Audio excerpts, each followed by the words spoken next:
maintenant laisser la place à Tony Edoux de la société All4Tech, qui est la première personne à nous présenter des solutions concrètes et techniques pour prévenir les cyberattaques.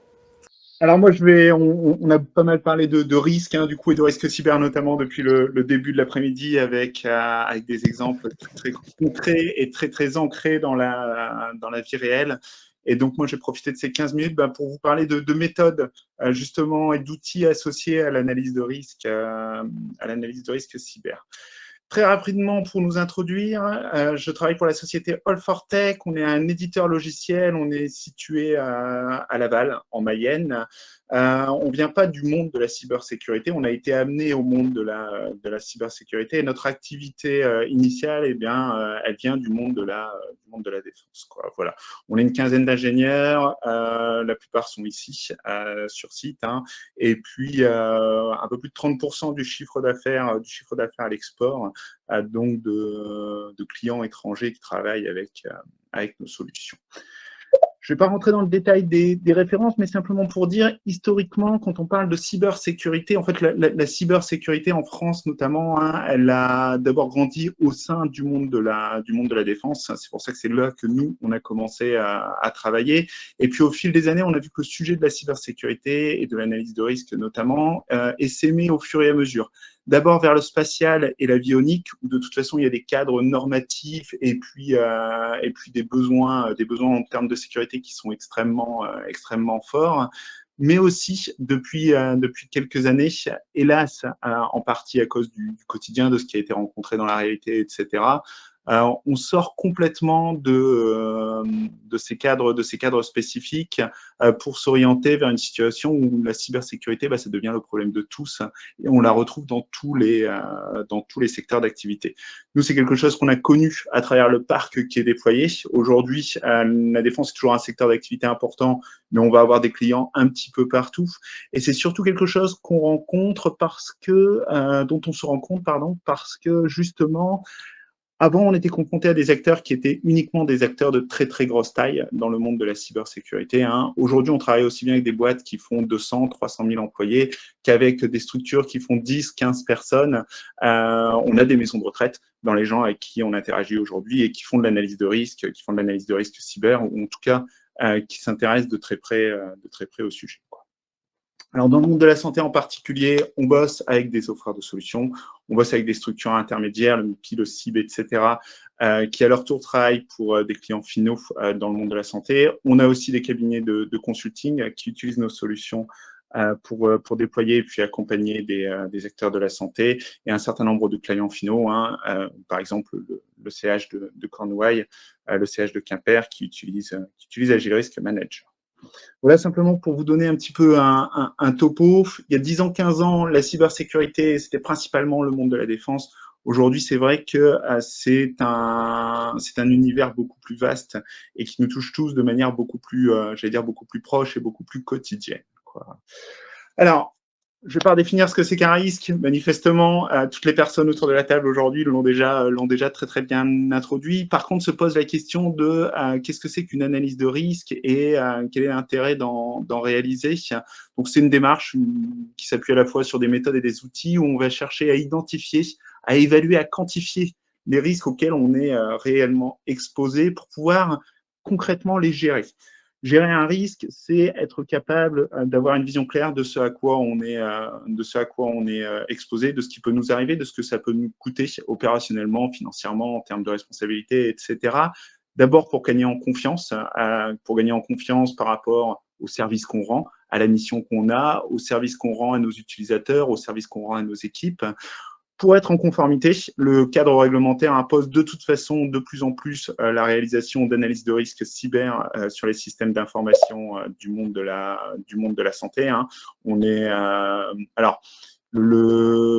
beaucoup de normes l'amènent et aujourd'hui, par exemple, assez récemment, l'ensemble des GHT vont être passés sous un statut OIV et OSE. Ça leur imposera à travers le NIS de réaliser des analyses de risque. Et puis après, parce que c'est un sujet qui est parfois oublié, faire des analyses de risque, ça a aussi pour objectif de réaliser des économies, quoi. Dans le monde de la cybersécurité, par le passé, ce qu'on faisait beaucoup, c'est empiler des mesures au quotidien en essayant, en espérant que l'empilement de mesures de sécurité, de règles restrictives, etc., d'outils, de solutions diverses et variées finirait par former une muraille suffisamment épaisse pour qu'on soit définitivement en sécurité. Alors, c'était probablement vrai, c'était probablement une démarche efficace il y a encore 10 ou 15 ans. Aujourd'hui, comme ça a été dit au début de ces présentations, on a plusieurs milliers de vulnérabilités qui sont détectées chaque année. Les systèmes informatiques sont de plus en plus complexes, de plus en plus interconnectés. On mélange de plus en plus ce qui est du système professionnel, du système personnel, etc. Le modèle de la muraille est plus un modèle qui donne des résultats satisfaisants. Et donc, on va plutôt qu'essayer d'entasser les mesures, on va essayer de choisir celles qui sont les plus pertinentes, les plus efficaces et celles qui nous coûteront de manière assez prosaïque, c'est pragmatique, pardon, le moins cher possible à mettre en œuvre. L'ANSSI se penche sur ce sujet de manière extrêmement active. Des méthodes d'analyse de risque, il y en a énormément, produites par différents pays, par différents groupes, etc. Aujourd'hui, en France, la méthode qui est considérée comme étant la méthode de référence, qui est promue par l'ANSSI, hein, c'est la méthode EBIOS-RM. C'est une méthode dont la dernière mise à jour est extrêmement récente, hein, fin 2018, et qui se veut tout à fait adaptée aux risques cyber auxquels on est confronté aujourd'hui. L'idée générale, c'est qu'on ne réalise plus un travail d'exhaustivité. On ne va pas chercher à identifier l'intégralité des risques auxquels on est exposé. On va essayer de trouver plutôt les plus pertinents, les plus significatifs. C'est une méthode qui se veut aussi hyper agile dans le sens où on va pouvoir démarrer son analyse de risque, quel que soit son niveau de maturité, et puis creuser au fur et à mesure où on mettra des choses en place pour essayer d'aller vers des risques un petit peu plus complexes, un petit peu plus riches.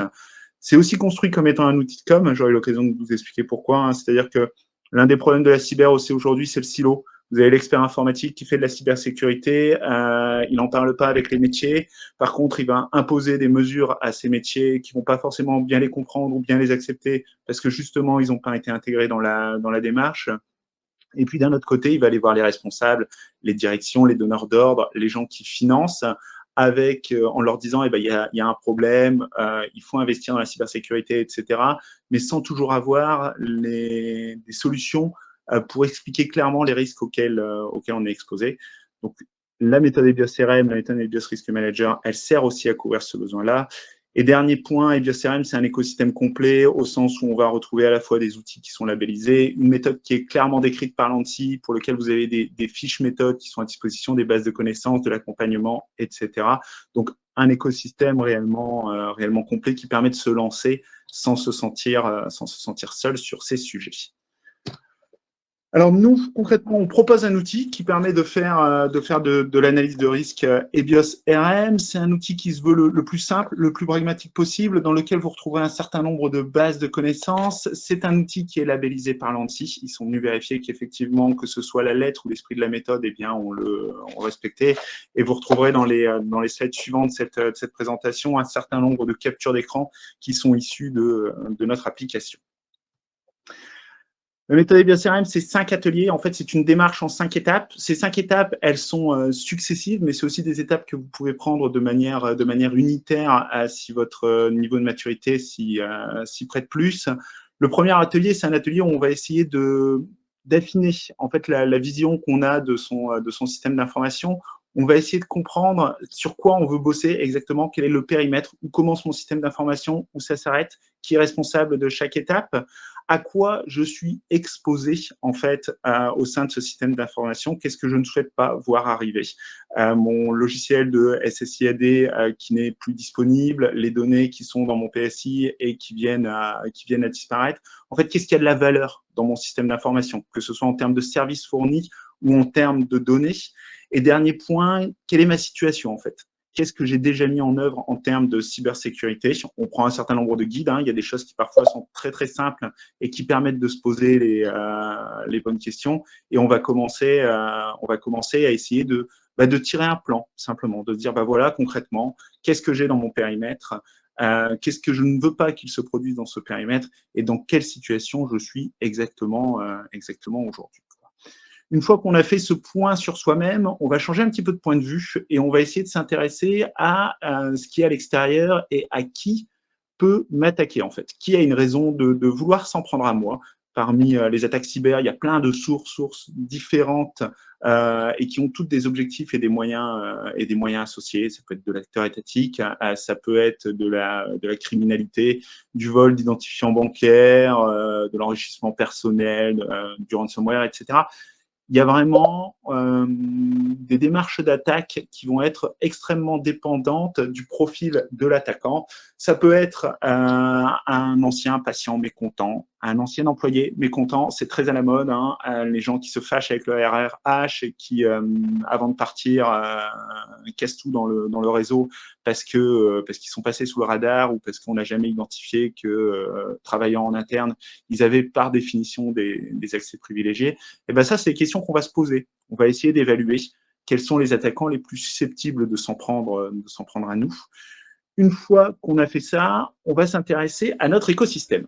Alors, l'écosystème, c'est quelque chose qui est phare, j'allais dire, dans toutes les attaques, les grandes attaques de ces dernières années, dans le sens où aujourd'hui, la plupart de ces grandes attaques sont passées par des tiers, c'est-à-dire soit par des fournisseurs, soit par des partenaires, soit par des sous-traitants, des structures où, au lieu d'attaquer directement votre système, eh ben, on va aller s'en prendre à eux parce qu'ils sont plus petits ou moins attentifs en termes de cybersécurité pour être sûr de rentrer chez eux, quoi.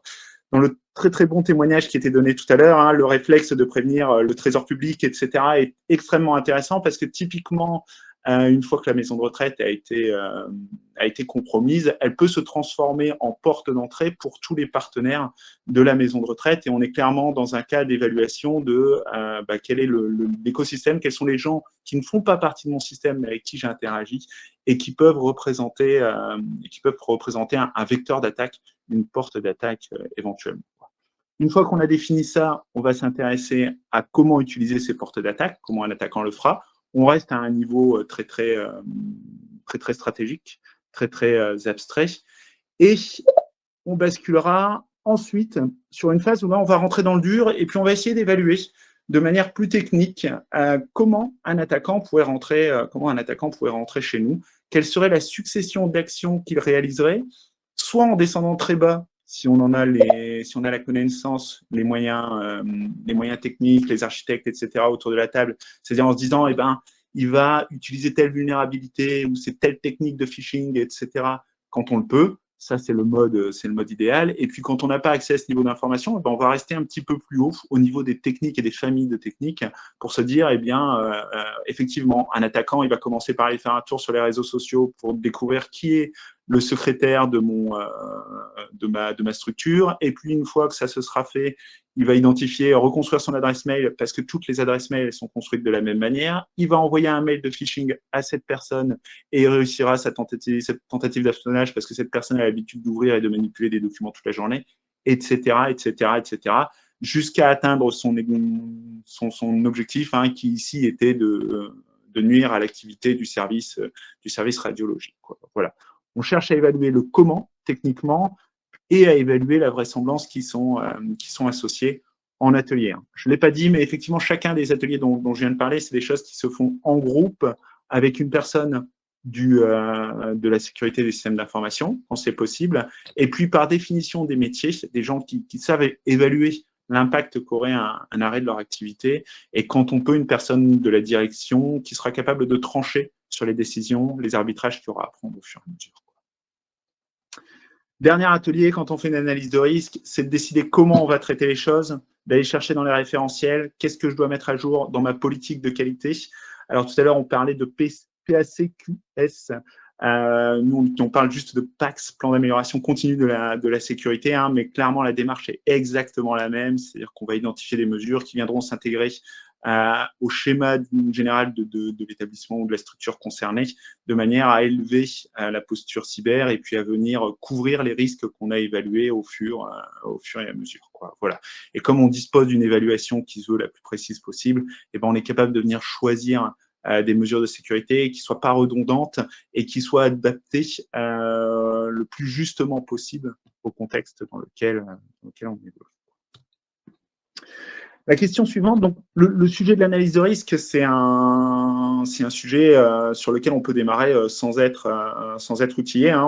On peut aller chercher les guides de l'ANSSI et puis faire une première passe avec ça. La plupart du temps, on démarre avec un fichier Excel. Hein. Et la question, c'est de savoir quel est l'intérêt de l'outillage dans ce genre de choses, quoi.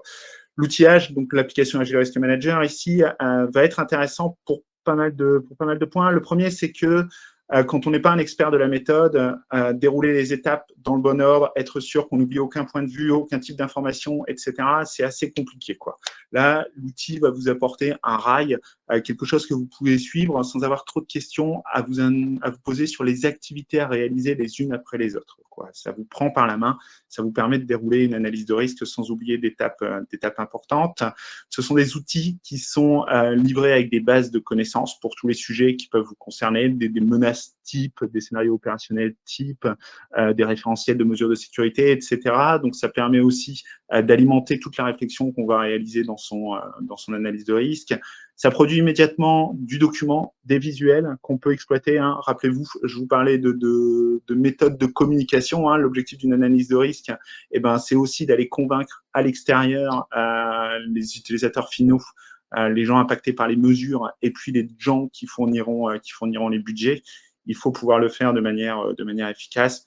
Ça vous garantit que ce que vous faites est cohérent. À chaque étape, les données sont connectées entre elles. Ce dont vous décidez dans un atelier sera toujours d'actualité dans l'atelier 2 et 3 parce que de toute façon, l'application fait ce job-là pour vous.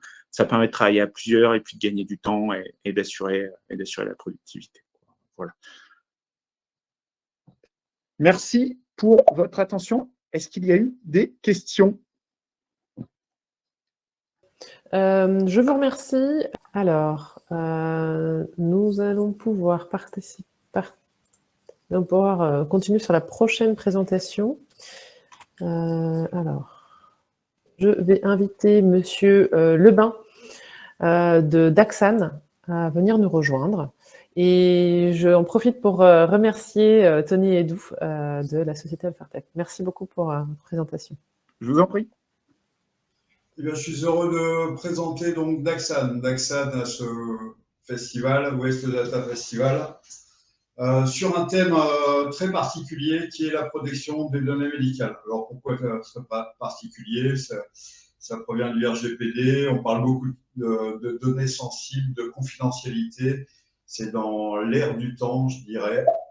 Et donc aujourd'hui, je vous présente notre concept, que faisons-nous sur le thème de protection des données médicales. Alors,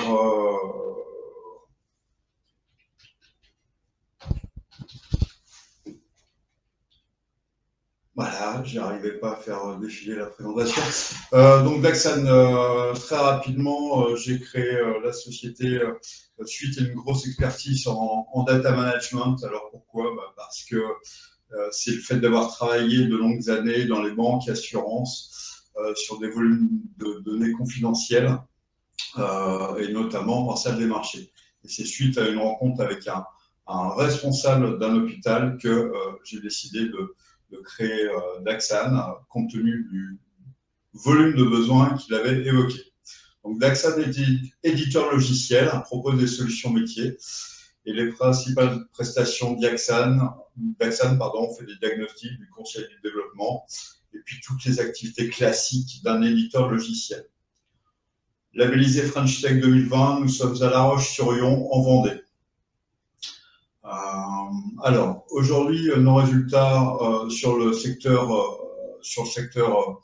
hospitalier, on a eu un premier client en 2018, une fondation en 2019, 2 CHU en 2021, 15 clients cumulés à fin 2021. Voilà, c'est pour vous montrer un petit peu la croissance et je dirais le besoin à adhérer sur ce sujet-là en vous présentant cette cartographie des clients.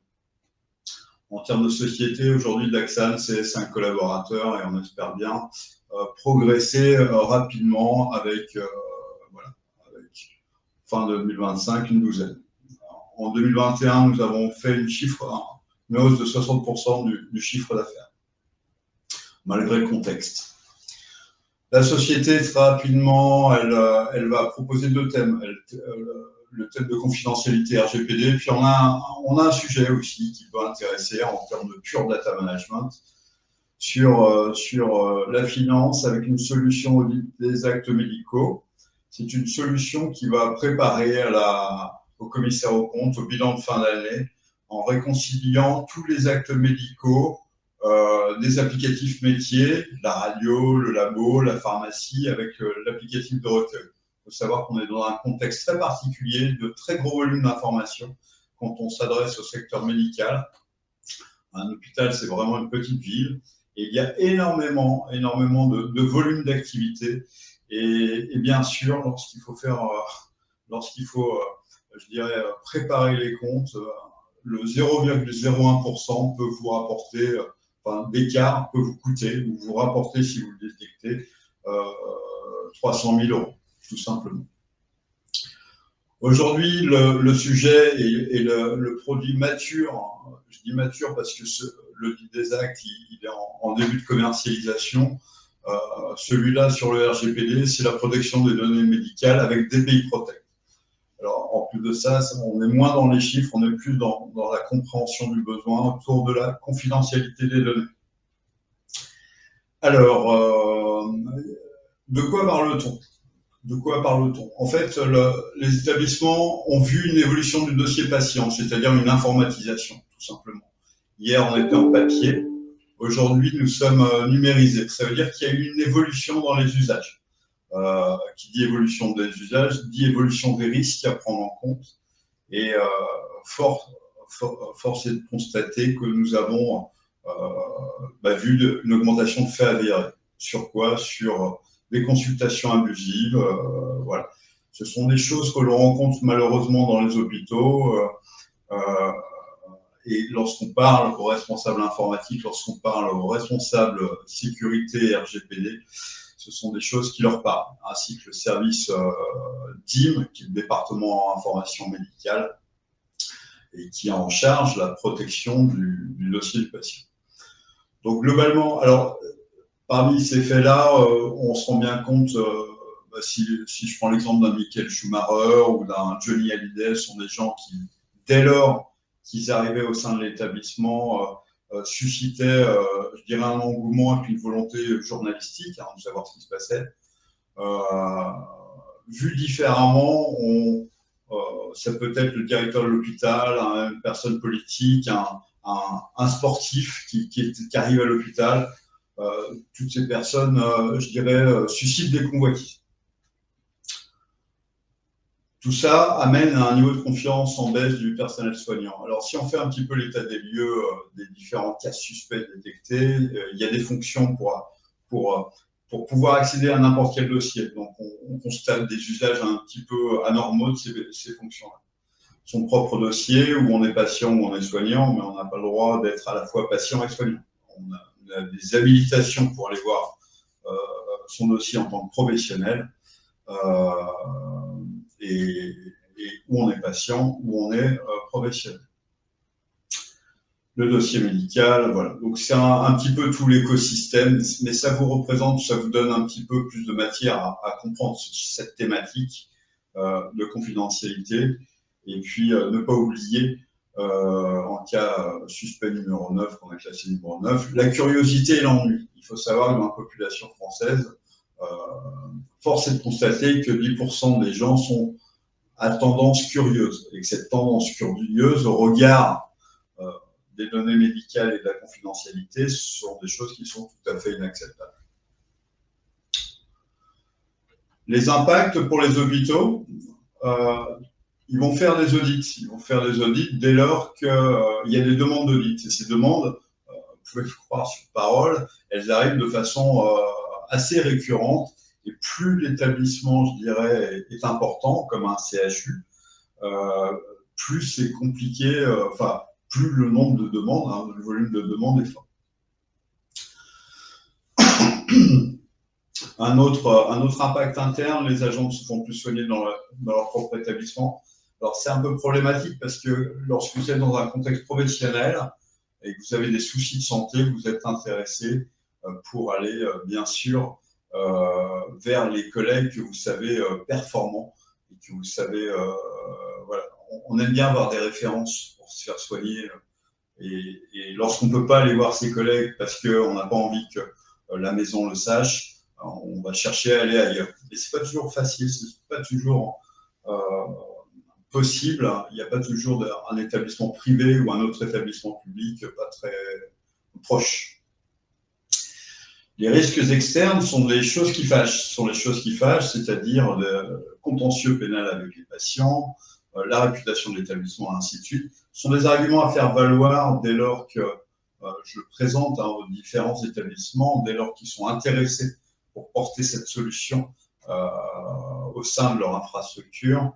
La motivation, c'est une décision de direction, de toute façon, et donc il faut que la direction soit motivée. Et ça, ce sont des arguments à faire valoir auprès de la direction. Un rappel fort, le RGPD parle de la responsabilité, réinsiste sur la responsabilité pénale du dirigeant et les sanctions administratives potentielles. Alors, nous, que propose-t-on? C'est-à-dire, par rapport à cette problématique, comment l'aborder? Que propose-t-on? Eh bien, on propose une solution qu'on appelle DPI Protect. DPI, c'est le dossier patient informatisé, on l'a vu en première diapositive. Le dossier patient informatisé, il faut bien comprendre que c'est le cœur, c'est le logiciel cœur au sein des établissements. C'est là où on va mémoriser l'intégralité de ce qui se passe dans l'établissement. Solution pour le bien commun, pourquoi? Parce qu'elle va permettre le respect des règles professionnelles, elle va permettre le respect des données personnelles, en termes de confidentialité, en termes de secret médical. Et finalement, cette solution, elle va assainir les règles, c'est-à-dire qu'elle remet les règles en place telles qu'elles devraient être. Et le paradoxe, c'est que dans un contexte sain, il y a une ambiance saine, et on sait qu'en ce moment, je dirais, les soignants qui ont été quand même pas mal malmenés, ça favorise leur contexte de travail. Si vous laissez les choses se dégrader, vous allez générer un contexte délétère et ça va ne faire qu'empirer les choses. Donc notre solution, et c'est vraiment notre argument fort, c'est une solution pour le bien commun qui remet les choses à leur place telles qu'elles devraient être. Classée comme innovante avec nos petites codes French Tech en haut à gauche. Alors déjà, en termes de concept, elle est véritablement dédiée au contrôle des accès sur le DPI. En termes de marché, on a une solution packagée, clé en main. Et aujourd'hui, en France, on est les seuls, on est précurseurs, je dirais, à véritablement avoir une solution dédiée à cela et installable facilement.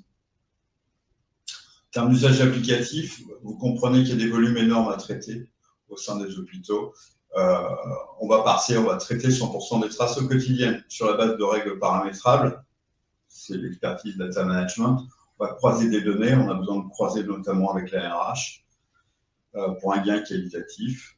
En termes d'usage fonctionnel, c'est une solution qui n'est pas dédiée à l'informatique. C'est une solution qui est dédiée au service qu'on appelle le département information médicale, plus le DPO, avec les tableaux de bord à RGPD. Ça veut dire que l'usage est un médecin, au final, parce que c'est lui qui est le garant pour l'établissement de la protection du secret médical. Et puis, en termes de solutions logicielles, on a des connecteurs maintenant. On récupère, on exploite les traces des DPI. Donc, il faut avoir les connecteurs avec le DPI amont, les multi-DPI, multi-RH, machine learning, c'est le bienfait de l'automatisation. Et on-premise, notre solution s'intègre derrière les pare-feux des établissements de santé pour des raisons de confidentialité. On ne sort pas les données, ça reste chez eux. En termes d'exemple de résultats, pour illustrer un petit peu ça, voilà un tableau de bord sur nos prises historiques, où on va constater tout un ensemble de règles qui ont été activées et qui ont généré sur un établissement. Là, je lis 9165 dossiers pour 12 000 occurrences, parce qu'on va compter, on va épurer les dossiers, on va compter combien de fois ça s'est reproduit. Et puis, vous avez un ensemble de règles significatifs de ce qu'on peut mettre en place, qui sont présentées, bien sûr, de façon macro et ergonomique. Avec des comptages de volume aussi, notamment pour les curieux. On va regarder combien de dossiers ont ouvert les agents. En conclusion pour notre solution, pour les établissements, c'est un vrai gain.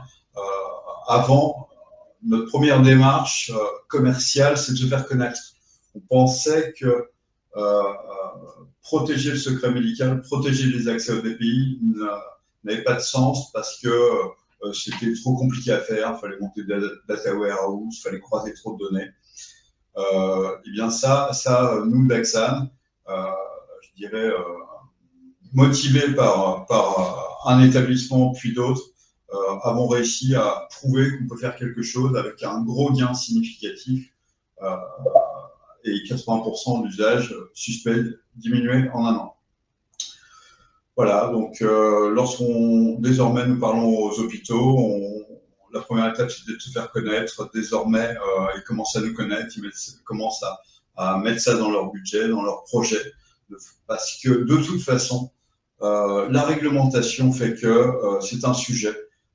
Si on n'a pas de solution, bien sûr, on ne fait rien, mais maintenant qu'il y a des solutions qui existent, maintenant que la réglementation pousse de plus en plus fort et de plus en plus loin sur le sujet, eh bien, les hôpitaux vont devoir s'équiper de cette solution ou d'une autre solution de façon à véritablement protéger ces accès aux DPI pour la protection des données confidentielles et du secret médical. Voilà. Dans ces cas-là, merci beaucoup pour ces précisions et pour votre intervention très intéressante et pour la présentation de votre solution. Merci beaucoup.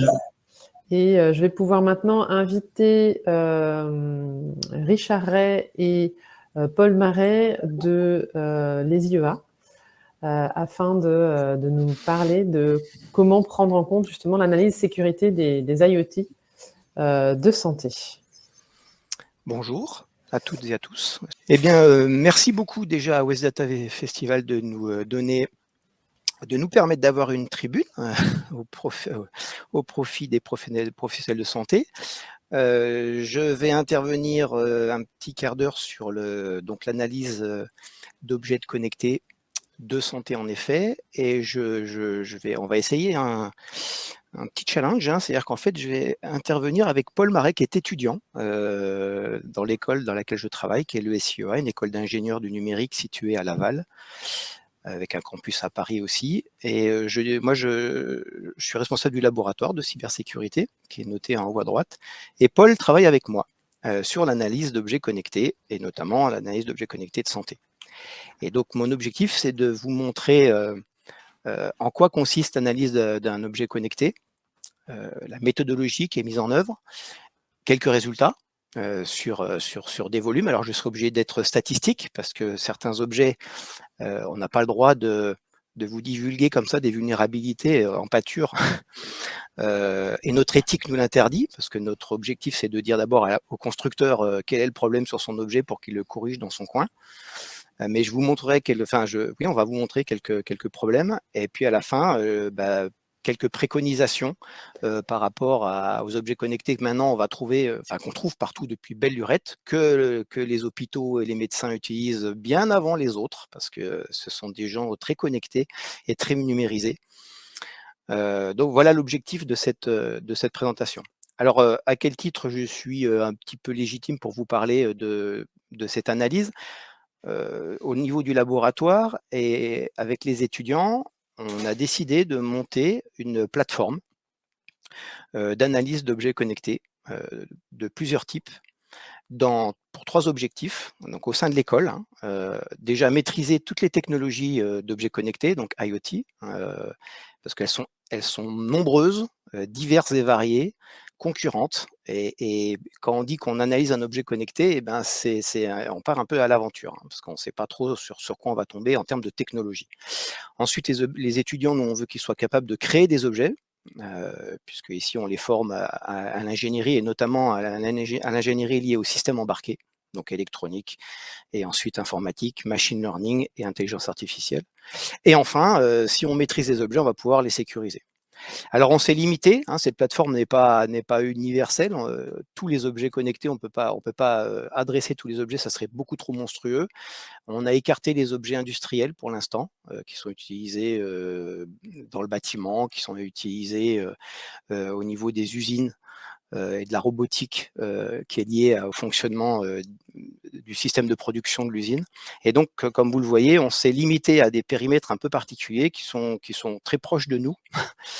La domotique, hein, tous les objets connectés qu'on trouve chez soi, le déplacement personnel, donc trottinette, One-Wheel et autres, tout ce qu'on appelle le Quantified Self, donc la mesure de soi pour son bien-être, et voilà, et on arrive sur les dispositifs médicaux connectés et la partie e-santé.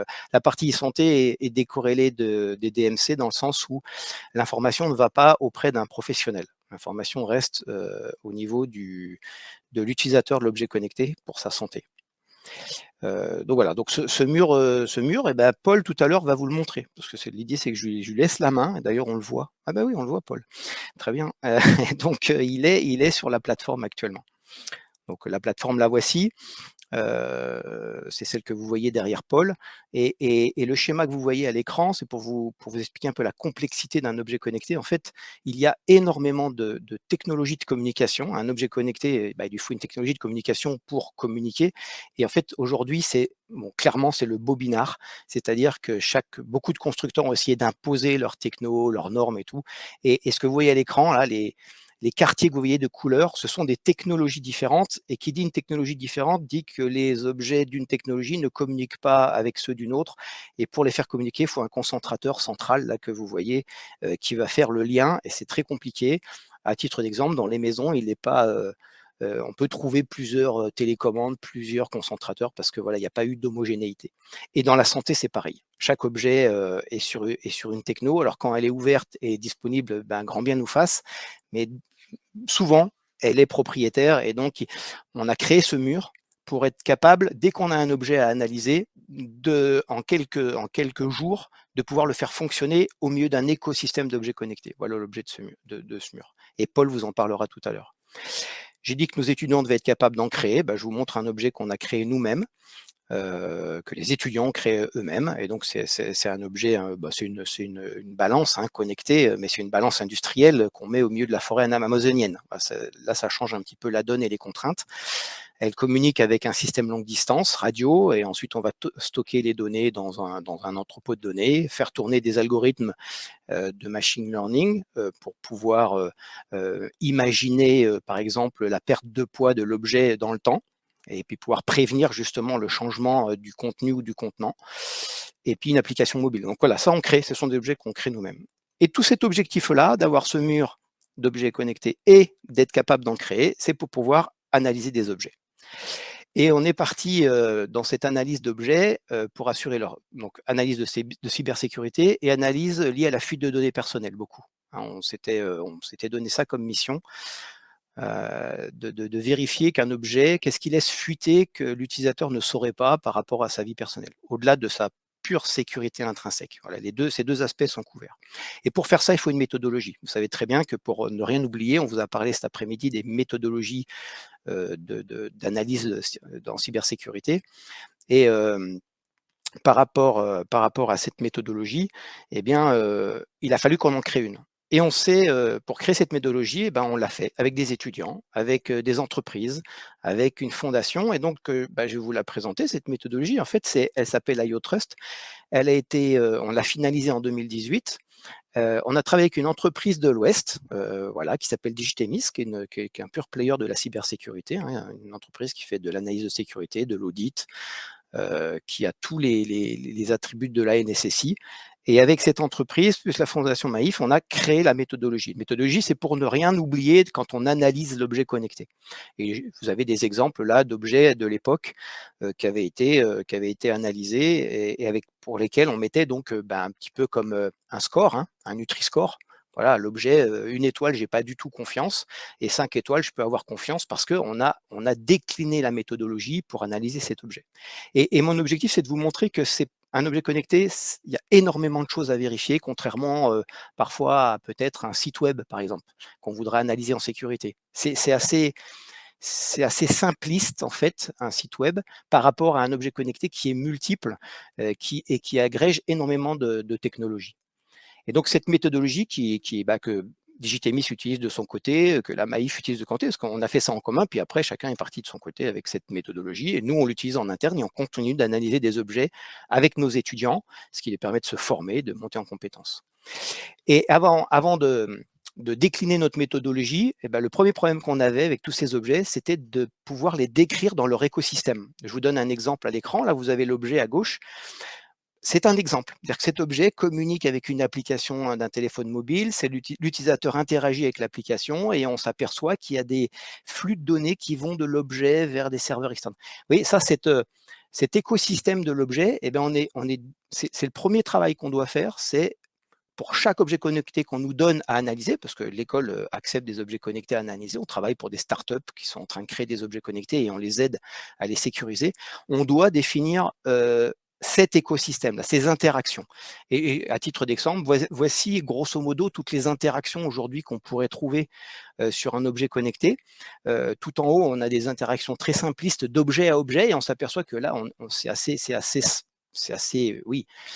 simple en termes de communication et en termes de sécurité, et c'est l'idéal parce que on reste contenu dans un environnement géographique très restreint. Vous voyez, l'objet communique avec un autre objet est terminé. Et puis on décline ensuite et on descend. Vous voyez, l'objet peut communiquer avec une application mobile, vers un concentrateur, puis une application mobile, puis le cloud, par exemple. Et il ne faut pas être sorti de Polytechnique pour comprendre que dès qu'on parle de cloud, on voit à gauche que la flèche liée au risque de fuite de données augmente. Et cette même flèche, par rapport au risque d'attaque numérique, augmente aussi, puisque le cloud, c'est de là que viennent les attaques aussi. Donc, on décrit donc dans notre méthodologie l'objet dans son écosystème. On va le mettre, voilà, je vais prendre l'exemple d'un analyseur sanguin, par exemple.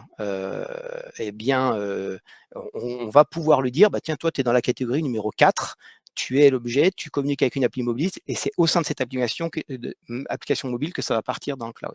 Et à partir de là, on va pouvoir analyser l'objet dans sa cybersécurité. Tant qu'on n'a pas son écosystème, on est dans le flou artistique. Bon, quelques exemples. Je n'ai pas pris exprès des objets connectés de santé, mais des objets que vous connaissez bien de la vie de tous les jours. Voilà, par rapport à la diapo précédente, on avait plusieurs scénarios, plusieurs écosystèmes, et je vous en montre quelques-uns qui correspondent à des vrais objets qu'on a analysés, bien sûr. Alors tout ça, une fois qu'on a l'écosystème de l'objet et ses interactions, on va pouvoir en effet s'attaquer à la sécurité. Et pour un objet connecté, comme je vous l'ai dit, c'est plus compliqué qu'un site web ou qu'un serveur ou qu'une application dont on doit analyser le code source, par exemple. Pourquoi ? Parce que les technologies sont multiples. Et à titre d'exemple, voilà, donc je reprends mon objet connecté. Donc là, je suis parti sur un tensiomètre, mais on peut analyser tout un tas de types d'objets connectés de santé que vous voyez à gauche. Et pour chaque entité qui constitue l'écosystème de l'objet, il va falloir décliner notre méthodologie. Et c'est là que ça devient long et un peu pénible. La première chose qu'on fait, c'est ce qu'on appelle une collecte en source ouverte, c'est-à-dire on fait une étude OSINT, donc Open Source Intelligence, recherche en source ouverte, où on va aller chercher énormément d'informations qui sont par définition en source ouverte sur cet objet. À titre d'exemple, on va déjà vérifier sur le packaging, ça commence simple. Vous voyez, c'est pas très technique au début. On va regarder le packaging et puis on va regarder qu'est-ce qui est marqué dessus, pour vérifier que ce qui est marqué sur le packaging et puis dans la doc utilisateur, c'est réellement ce que fait l'objet. On va vérifier qu'il y a bien un site constructeur, qu'on peut se connecter au site constructeur et avoir quelqu'un à l'autre bout pour nous, par exemple, pour répondre à nos questions sur la RGPD. Vous voyez, par exemple, voilà. est-ce que votre site est compatible et dites-moi, prouvez-le-moi. Est-ce que les données que vous stockez, dites-nous sur quel serveur c'est. Comme c'est de données de santé, est-ce que c'est sur un data center qui est compatible avec l'hébergement de données de santé, par exemple. Voilà, il faut qu'on ait un contact. Et si je trouve une vulnérabilité, qui je contacte chez vous et qui va me répondre? Vous voyez, tout ça, c'est des recherches en source ouverte. Et mine de rien, c'est déjà une trentaine d'items qu'on vérifie à la main pour savoir si l'objet est conforme à ce qu'on attend de lui. Ensuite, on va commencer à analyser les interactions entre l'homme et puis, alors soit directement l'objet, soit l'application qui pilote l'objet. Et dans ces interactions, on va vérifier, est-ce qu'il faut avoir un compte pour utiliser l'objet ou pas? Est-ce qu'il y a plusieurs comptes? Est-ce qu'il y a une hiérarchie de comptes? Est-ce que s'il y a un compte, on va me demander bien sûr des mots de passe et tout ça. Est-ce que là, les politiques que notre agence nationale préconise en termes de longueur de mots de passe sont ce qu'elles doivent être, par exemple? La gestion des utilisateurs, comment sur cette application mobile, comment c'est géré? Est-ce que l'étanchéité entre plusieurs utilisateurs, c'est bon? C'est-à-dire que si mon téléphone portable, je le prête à quelqu'un, est-ce qu'il ne va pas d'un seul coup pouvoir accéder à mes données de santé, du coup, qui sont sur pourquoi pas? Est-ce que tout est journalisé? Quand l'objet de santé communique avec mon téléphone, est-ce que j'ai bien un journal d'événements qui me permettra en cas de problème de remonter? Ouais, tout ça, on va pareil, ça c'est dans la méthodologie et c'est lié à l'interaction. Troisième chose qu'on va vérifier, donc là ça commence à devenir un peu plus technique, vous avez compris que j'allais du moins technique au plus technique, l'analyse de l'application elle-même. Donc là, ça demande des compétences d'ingénierie où on va, à partir d'une application dont on n'a pas le code source, on ne sait pas comment elle a été fabriquée, on va le deviner. Donc ça s'appelle de la rétroconception. Et nos étudiants vont donc faire une analyse très poussée de l'application, vérifier qu'il n'y a pas de tracker, est-ce qu'il n'y a pas des équipements, enfin des éléments dans l'application qui font fuiter des données liées à ce qu'a récupéré l'application. Est-ce que le chiffrement qui est mis en place, alors est-ce qu'il est mis en place déjà? Et s'il est mis en place, est-ce qu'il est correctement mis en place? Chiffrement entre l'application et les data centers que vous voyez sur Internet ou l'application, et puis là, le tensiomètre en question. Est-ce que c'est réellement sécurisé? Est-ce que les préconisations de l'ANSSI en termes de développement d'applications mobiles sont suivies? Voilà. Et là encore, voilà, une cinquantaine d'items qui sont vérifiés. Et là, en effet, vous avez compris, c'est déjà un petit peu plus technique. On continue, et c'est encore un peu plus technique. Maintenant, on va analyser les captures de flux qu'on va avoir entre l'application mobile et l'objet, et entre l'application mobile et le cloud dans le cadre de cette topologie d'objets connectés. Et là, on va encore vérifier tout un tas de choses que sont les fuites de données, parce que c'est bien là qu'on est. On va faire pas mal de statistiques parce que parfois les flux sont chiffrés et même nous ne pouvons pas les déchiffrer. Et tant mieux. Ça veut dire que déjà l'application mobile implémente le chiffrement de données correctement. Mais c'est pas parce qu'on a un flux chiffré entre l'application et les data centers qu'on ne peut pas analyser quand même les objets. À titre d'exemple, on va analyser à quel moment l'objet communique, à quel moment l'application communique avec son data center. On va faire des statistiques, ça va nous donner des éléments comportementaux qui pourraient nous donner des pistes en disant mais comment se fait-il que notre application là communique avec le data center alors que l'objet n'est même pas connecté, par exemple, vous voyez? Là, on va chercher, on va fouiller, on va se dire mais qu'est-ce qui se passe? Qu'est-ce que l'application cherche à avoir? Voilà, et donc ça va nous montrer des vulnérabilités à droite, à gauche, sur les flux, sur l'objet. Et le dernier point, on va analyser l'objet. C'est-à-dire que on achète deux objets. Il y en a un qu'on va utiliser et qu'on va analyser, et l'autre, on va l'exploser. C'est-à-dire qu'on va le démonter complètement et faire une analyse électronique, une analyse des logiciels embarqués, ce qu'on appelle les firmware, qui sont à l'intérieur de l'objet pour savoir s'ils ont été correctement conçus. On va analyser la partie électronique, savoir s'il n'y a pas des composants qui ne devraient pas être là ou des composants qui rayonneraient trop et qui feraient fuiter de l'information. Et ça, Paul, tout à l'heure, il aura peut-être la chance de vous montrer cette salle où on fait de l'analyse matérielle, électronique, extraction d'informations liées à l'objet. Voilà, alors ce que je vous propose maintenant, c'est que je vais laisser la parole à Paul qui va vous parler de ce qu'il fait dans le cadre de son projet, puis je reprendrai la parole pour donner quelques préconisations par rapport à ce qu'on a vu statistiquement comme vulnérabilité, comme faille, comme faiblesse sur un panel d'objets connectés, qu'ils soient liés à la santé, parce que c'est beaucoup le cas, ou qu'ils soient liés à d'autres thématiques. Bonjour, vous m'entendez bien? Oui, nickel. Donc, je suis Paul Marais, je suis en 4e année étudiant en cybersécurité à l'ESIEA. Et mon projet, donc, comme M. Aurel a dit, c'est d'analyser les objets connectés. En premier temps, on va les mettre sur un mur et les faire fonctionner comme ils sont prévus. C'est-à-dire que si ces ampoules-là peuvent communiquer avec une ampoule qui ne parle pas le même langage, on a les différents langages, entre guillemets, qui sont leurs protocoles. On a un ordinateur qui leur sert de... Ils vont tous parler au même ordinateur. Cet ordinateur va traduire pour qu'ils puissent fonctionner entre eux. Donc on va pouvoir faire parler, si on est un peu technique, on va pouvoir faire parler du Bluetooth et du Zigbee, par exemple. Une fois qu'on a réussi à les mettre en place, on va regarder comment ils fonctionnent. Avec soit via l'application, on a un téléphone dans notre projet qui est fait uniquement pour ça. On va analyser si tout ce qui communique en Bluetooth, en Wi-Fi, sachant que tout ce que l'objet communique, on a une passerelle qui surveille tous les flux de données qui passent. Ce qui nous permet d'avoir plus d'informations que juste essayer de les attraper. Une fois qu'on a du coup compris le fonctionnement de l'objet dans son lieu et qu'on a attrapé ou intercepter tout ce qui communique, on va aller pousser un peu plus loin et voir comment fonctionne l'application. Donc on va utiliser des outils qui nous permettent de comprendre comment le code fonctionne. On va pouvoir avoir des outils qui nous permettent de voir le code en lui-même.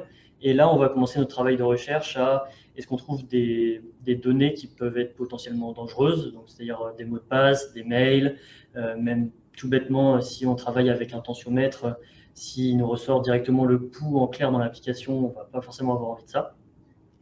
Une fois qu'on a fait tout ça, on va pouvoir même aller pousser plus loin en essayant, comme l'a dit M. Ray, de voir et d'analyser en statistique les données qui passent en direction du cloud.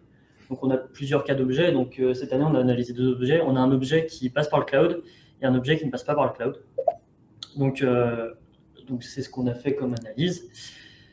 Une fois qu'on a fait tout ça, en quelque sorte, on a suivi notre méthodologie. Notre méthodologie, on peut en faire un rapport. Et ce rapport, à la fin, on peut le noter, donc comme l'a dit M. Ray, comme un Nutri-Score. Ce score va nous dire si l'application en elle-même est sécurisée, si l'objet est sécurisé, si les communications sont chiffrées et tout ce qui va avec. Donc ça, c'était surtout pour ce qui est de la partie analyse, donc application et ce que communique l'objet. Et maintenant, je vais vous emmener dans tout ce qui est analyse du coup physique de l'objet. Je vous emmène avec moi. Donc dans la salle, au fond, on a l'analyse complète de l'objet. Ils vont prendre, comme l'a dit M. Ray, 2 objets. Il y en a un qu'on garde pour l'utilisation du mur et un qu'on va complètement ouvrir et pouvoir aller l'analyser entièrement. En extraire les firmware et tout ça. Donc voilà pour ce qui est de mon projet. Merci Paul pour votre intervention. C'est parfait. Donc l'idée maintenant, c'est que je vais conclure avec quelques préconisations sur ce qu'on a vu par rapport à certains objets connectés.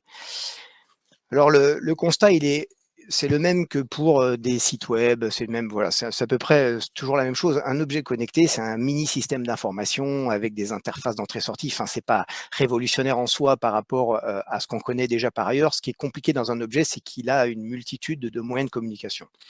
Et donc, les problématiques les plus importantes, c'est des objets qui sont dans une vieille technologie, qui sont toujours en fonctionnement et qu'on ne peut plus mettre à jour. Et là, ça pose de sérieux problèmes parce qu'ils vivent avec leur vulnérabilité et on est un peu sec, c'est-à-dire qu'en fait, il n'y a rien pour pour pouvoir couvrir la vulnérabilité. Donc vous imaginez bien, il va falloir trouver une astuce. L'astuce, c'est la même qu'on préconise dans l'industrie. Pour les réseaux industriels, ça va être de cloisonner, c'est-à-dire que cet objet, il va falloir lui limiter les accès extérieurs parce qu'on sait qu'il est vulnérable, mais on en a besoin, on n'a pas du tout envie de le changer.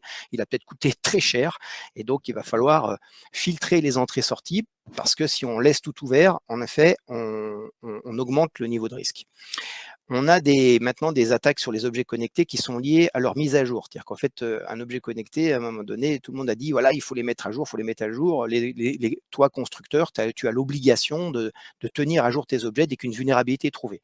Et là, on est parti dans un dispositif de mise à jour un petit peu as a service où il suffisait de cliquer sur un bouton pour mettre à jour l'objet. Et oui, sauf que les pirates ont trouvé le moyen d'apporter, de faire des faux sites et l'objet va chercher des mises à jour qui sont pas bonnes en fait. Ce sont des mises à jour complètement pirates et qui s'accompagnent de logiciels malveillants. Donc les mises à jour, c'est quelque chose, c'est une procédure dans l'entreprise, dans l'hôpital, qu'il faut maîtriser, et ça se fait pas en cliquant sur un bouton. Bien sûr, des objets ont eu des vulnérabilités de type prise de contrôle à distance. Vous en avez entendu parler, je ne reviens pas dessus. Cette année, nous, on a travaillé beaucoup sur des jouets, voilà, parce que les jouets, aujourd'hui, ça nous pose un souci. Bien sûr, beaucoup d'objets n'ont pas de conformité RGPD. Hein. Parfois, un coup de téléphone, ça suffit pour comprendre que l'entreprise, elle est à des années-lumière de ce qu'il faudrait faire en RGPD. Et on trouve pas mal d'objets aujourd'hui qui sont dits chiffrés, hein, c'est ce qui est marqué sur le packaging, mais en fait, il faut pas plus de 5 minutes à Paul pour démater le chiffrement et s'apercevoir en fait non, que ça n'a pas du tout été mis en place de façon très correcte. Donc en termes de recommandations, je vais vous dire, voilà, déjà la première chose, c'est suivre les directives européennes qui mettent les tampons, parce qu'il y a une procédure, il y a aussi là une méthodologie. Alors la méthodologie couvre beaucoup l'aspect électrique, l'aspect protection de la personne qui utilise l'objet, et de plus en plus, en effet, la recommandation met en œuvre, l'étude de l'objet doit prendre en charge la cybersécurité. C'est balbutiant, c'est pas complet, mais ça vient. Et j'ai confiance en l'Europe, j'ai confiance aux normes. Oui, dans peu de temps, les recommandations qui sont notées là, qui sont dans la norme, couvriront l'ensemble des thématiques de la cyber. Aujourd'hui, c'est plutôt électrique, électronique, compatibilité électromagnétique, hein, que l'objet ne perturbe pas le voisin, surtout dans le milieu médical. Il y a un gros besoin de non-compatibilité électromagnétique, donc de faire très attention que les objets ne rayonnent pas trop, grosso modo. Et moi, mes recommandations, c'est que voilà, dans l'hôpital, chez le médecin, dans le milieu médical, comme le reste, comme dans l'entreprise, il va falloir inventorier l'objet connecté et le considérer comme un système d'information à part entière qu'il faut gérer, qu'il faut mettre à jour, qu'il faut protéger, qu'il faut cloisonner peut-être parce qu'il ne peut pas se mettre à jour. Mais du coup, il faut le rentrer dans l'inventaire de la DSI au même titre que le reste. Si on ne commence pas par le mettre dans l'inventaire, c'est mort. L'objet, il va vivre sa vie tout seul et il fera du mal tout seul. Voilà. Donc, il faut qu'il soit intégré au même titre qu'un PC, qu'un scanner. Voilà. Bien sûr, les règles de base de l'ANSSI, hein, les mots de passe constructeurs, les mises à jour à partir des sites officiels. Hein, je préfère, moi, qu'on aille chercher le firmware à la main, qu'on l'amène, qu'on le passe dans un antivirus et qu'on le mette dans l'objet plutôt qu'on clique sur un bouton et ça part n'importe où.